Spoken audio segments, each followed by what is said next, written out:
Bismillahirrahmanirrahim. Assalamualaikum warahmatullahi wabarakatuh. Perkenalkan, nama saya Suci Raudatul Jana dengan NIM 1830203081 dari jurusan Hukum Tata Negara. Baik, dari video kali ini saya akan mempresentasikan mengenai paradigma politik hukum. Materi yang pertama yaitu tentang konstruksi politik hukum nasional, yang mana dalam pengertian konstruksi politik hukum nasional, saat ini perlu suatu tatanan politik yang disusun berdasarkan kondisi-kondisi darurat. Hal ini disebabkan berbagai permasalahan sosial ekonomi di tengah-tengah masyarakat yang membutuhkan adanya kesetaraan penghidupan yang adil. Oleh karena itu, diperlukan peran politik hukum untuk mewujudkan suatu perubahan.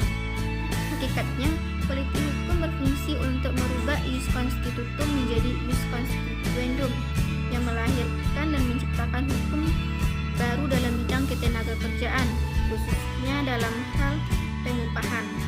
Sebab, hakikat hukum ketenagakerjaan adalah memberikan perlindungan hukum terhadap hak-hak dasar pekerja yang berkeadilan. Saat ini, sistem pengupahan yang diterapkan oleh Undang-Undang Ketenagakerjaan hanya mengenal sistem pengupahan yang layak, belum pada taraf pengupahan baik yang adil.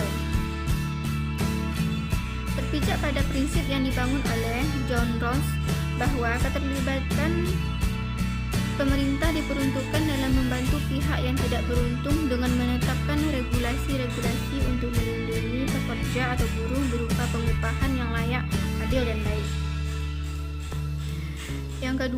Materi yang kedua yaitu Pancasila sebagai paradigma politik hukum.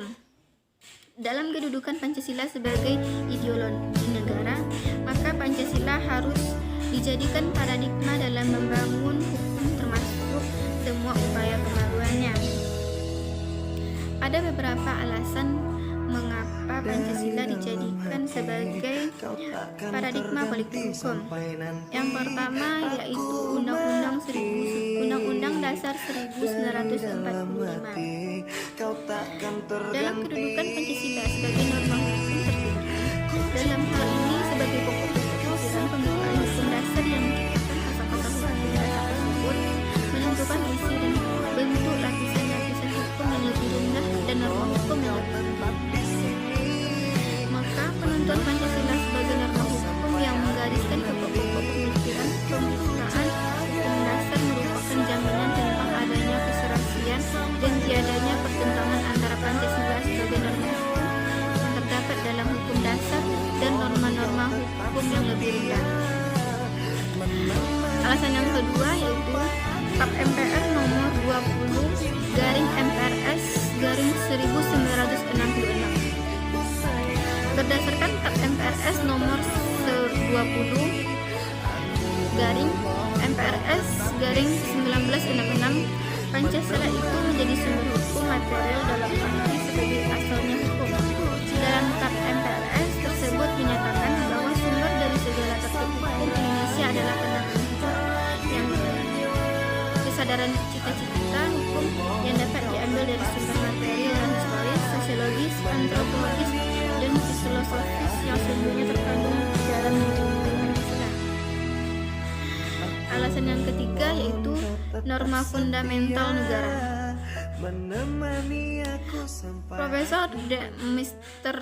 Dr. Noto Negoro ia mengemukakan dalam pidatonya di Dies Natalis Universitas Airlangga pada 10 November 1955 bahwa Pancasila adalah norma fundamental negara, atau menurut istilah yang dipergunakan pokok kaidah fundamental negara. Sebagai paradigma dalam pembaruan tata hukum, Pancasila dapat dipandang sebagai cita hukum. Pancasila dapat memiliki fungsi konstitutif maupun fungsi regulatif. Dengan fungsi konstitutifnya, Pancasila menentukan dasar suatu tata hukum yang memberi arti dan makna bagi hukum itu sendiri, sehingga tanpa dasar yang diberikan oleh Pancasila itu, hukum akan kehilangan arti dan makna sebagai hukum. Sedangkan fungsi regulatifnya, Pancasila menentukan apakah suatu hukum positif sebagai produk itu adil atau tidak adil. Sekian hasil presentasi video saya. Terima kasih. Wassalamualaikum